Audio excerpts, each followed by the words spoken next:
ওই বৃন্দাবন লীলা রোহিণী মার কাছে আস্বাদন করতে করতে বৃন্দাবনের যে লীলাদি শ্রবণ করছিলেন, নিজে নিজের রস আস্বাদন করে পরমাত্মা পেতেন।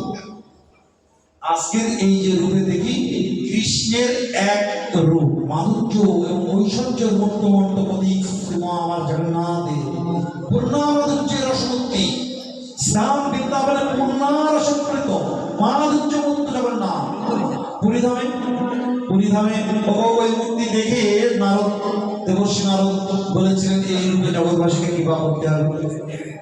আবার জায়গায় চলে আসলেন কৃষ্ণ, বলো দেখা যাও। সে বহু বছর পর, ৫,০০০ বছর পর, আমি অল্প সংক্ষেপে কথা বলে অনেক সময় পুরীধামে ইন্দ্রদেব কর্তৃক আবিষ্কৃত হয়েছিল। আজও পুরীধামে সেই জগন্নাথ বিগ্রহ আছে। জগন্নাথ বিগ্রহ সেদিকে পূজিত হয়। এই অধম সন্তান আপনারা চেনেন না? জগন্নাথ ধাম ভাটপ্রাস্ত জগন্নাথ আশ্রম।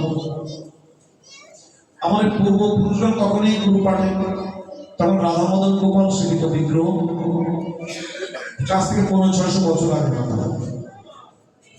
তখন থেকেই প্রচারে আসেন ওনারা, কিন্তু তখনও পর্যন্ত বাংলাদেশে জগন্নাথ বিগ্রহ রথযাত্রা এগুলো ৫,৬০০ বছর আগে। বর্তমান ধামরা একটা আছে, আমাদের যাত্রাপুর আছে, পরবর্তী হয়েছে ৫,৬০০ বছর। আমি এলাম ১৫ পুরুষ।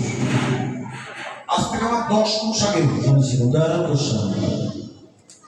ওনার ইচ্ছে হলো চরমরায় ভক্তগণকে নিয়ে জগন্নাথের রথযাত্রা দেখতে। তখন পুরীধাম ছিল রথযাত্রা সবাই হেঁটে হেঁটে যেতে বহুদিন হয়ে গেল।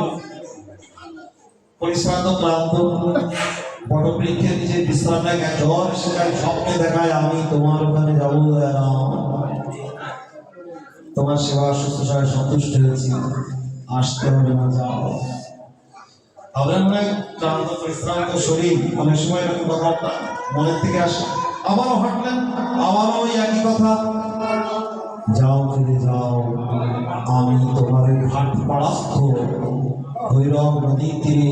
আজকে যেখানে স্নান মন্দির বা ভাটপাড়া স্নান মন্দির বাজারে মধ্যে রথ মন্দির বা সেবা মন্দিরে বাড়ি, ওই স্নান মন্দির যারা গেছেন ভাটপাড়া স্নান ভালো যাবেন। ওই ঠিক নির্দিষ্ট করেছিল আমি অমুক সময় অমুক একটা নির্ঘণ্ট পর আসছি যাবো, আমাকে বরণ করে যার যথাসময় ফিরে আসেন ভক্তগণ। আমার ওই পুরুষ ঠিক ওই যথাসময়ে যে টাইমটা দিয়েছিলেন বাদ্য যুগে, হরিনাম যুগে, স্রোতের বিপরীত মুখী, স্রোতের দিকেই তো সব জায়গায় ভেসে নিয়ে যায়। বিপরীত দিকে একটা পাথর আছে, দেখবেন ওখানে কি বড় পাথর, ৫-৭ জন ওরা উঁচু করতে পারবে না।